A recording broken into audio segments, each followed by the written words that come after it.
Bismillahirrohmanirrohim. Assalamualaikum warahmatullahi wabarakatuh. Halo, selamat pagi anak-anak. Gimana kabarnya? Sehat semuanya? Alhamdulillah, luar biasa. Allahu Akbar.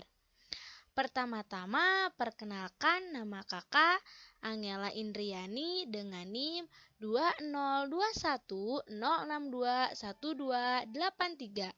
Tugas ini kakak buat untuk memenuhi tugas mata kuliah media pembelajaran di SD pertemuan 7, yaitu pengembangan media pembelajaran berbasis Microsoft Office PowerPoint.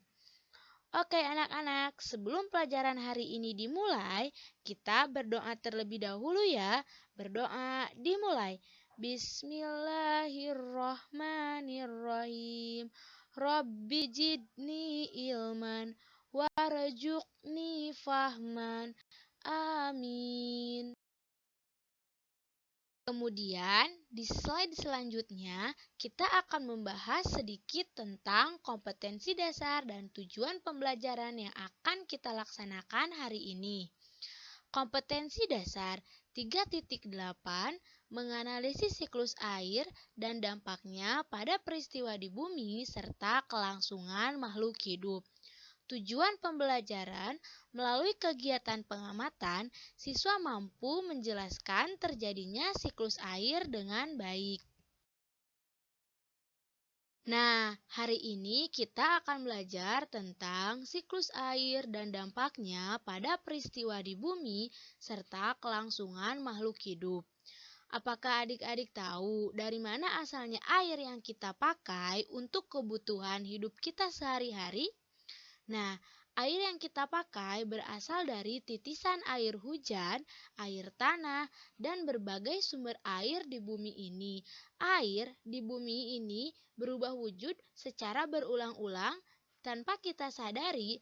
Proses perubahan wujud air terjadi dalam suatu siklus yang disebut siklus air.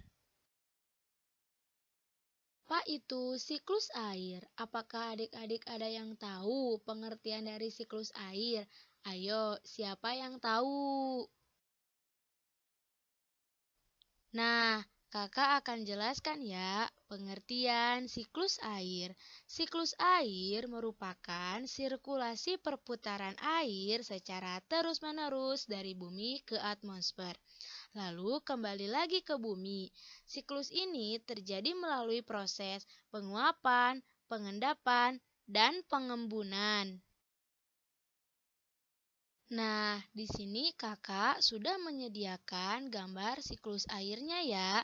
Proses terjadinya siklus air meliputi evaporasi, transpirasi, presipitasi, dan kondensasi. Kemudian kembali lagi pada proses evaporasi. Agar lebih jelasnya lagi, kita bahas aja ya satu persatu proses terjadinya siklus air. Yang pertama ada evaporasi. Proses ini terjadi ketika uap air di laut, sungai, dan danau menguap akibat panas dari matahari. Yang kedua ada transpirasi. Proses ini terjadi ketika tumbuhan mengeluarkan uap air ke udara. Yang ketiga ada presipitasi. Uap air dari permukaan bumi naik dan berkumpul di udara. Lama-kelamaan, udara tidak dapat lagi menampung uap air. Yang keempat ada kondensasi. Ketika suhu udara turun, uap air akan berubah menjadi titik-titik air. Adapun jenis-jenis siklus air, yang pertama ada siklus pendek. Siklus air pendek diawali dari evaporasi air laut ke atmosfer. Pada ketinggian tertentu, uap air akan mengalami kondensasi yang akan membentuk awan. Awan yang tak mampu menahan beban air akan mengalami presipitasi dan terjadi hujan sehingga air jatuh kembali ke laut. Yang kedua ada siklus air sedang. Nah, Kalau di siklus air sedang, hujannya nggak terjadi di laut ya, tapi terjadi di darat. Awalnya sama, air mengalami evaporasi, terkondensasi menjadi awan, dan akhirnya turun hujan. Bedanya sama siklus air pendek, kali ini hujan turun di darat nih. Jadi, ketika sudah mengalami kondensasi, awan bisa juga mengalami adveksi. Yang ketiga ada siklus panjang. Siklus panjang diawali dengan evaporasi dan kondensasi air laut. Awan yang terbentuk dibawa oleh angin ke tempat yang lebih tinggi di area daratan. Nah, awan yang terbentuk tadi bergabung dengan uap air yang berasal dari evaporasi danau dan sungai serta transpirasi tumbuhan. Karena dipengaruhi ketinggian tempat, uap air mengenai lapisan udara dingin dan berubah menjadi salju sehingga terjadilah hujan salju.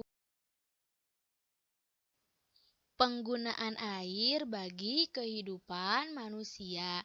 Air merupakan salah satu sumber daya alam yang sangat dibutuhkan oleh makhluk hidup di bumi. Tanpa adanya air, manusia, hewan, dan tumbuhan tidak akan dapat bertahan hidup. Berikut ini adalah manfaat air bagi kehidupan makhluk hidup. Manfaat air bagi manusia, air dapat digunakan untuk minum, mandi, dan mencuci pakaian. Dampak siklus air pada peristiwa di bumi. Dampak bagi kelangsungan hidup makhluk hidup seperti tumbuhan memanfaatkan air untuk membantu proses fotosintesis. Dampak bagi kelangsungan hidup makhluk hidup seperti manusia memanfaatkan air untuk minum, mencuci, dan mandi. Begitu pula sebaliknya, jika air hujan turun berlebihan, bisa menjadi bencana tanah longsor dan banjir yang sangat menakutkan. Kesimpulan pembelajaran hari ini, air adalah sesuatu yang sangat dibutuhkan oleh makhluk hidup di bumi. Proses siklus air berlangsung terus-menerus yang membuat air menjadi sumber daya alam terbaharui.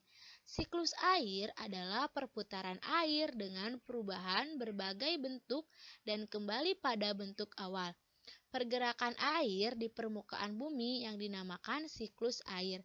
Siklus air adalah sirkulasi air yang tidak pernah berhenti dari atmosfer ke bumi dan kembali ke atmosfer melalui kondensasi, presipitasi, evaporasi, dan transpirasi. Sekian pembelajaran dari Kakak, semoga bermanfaat. Terima kasih. Wabillahi taufiq wal hidayah. Wassalamualaikum warahmatullahi wabarakatuh.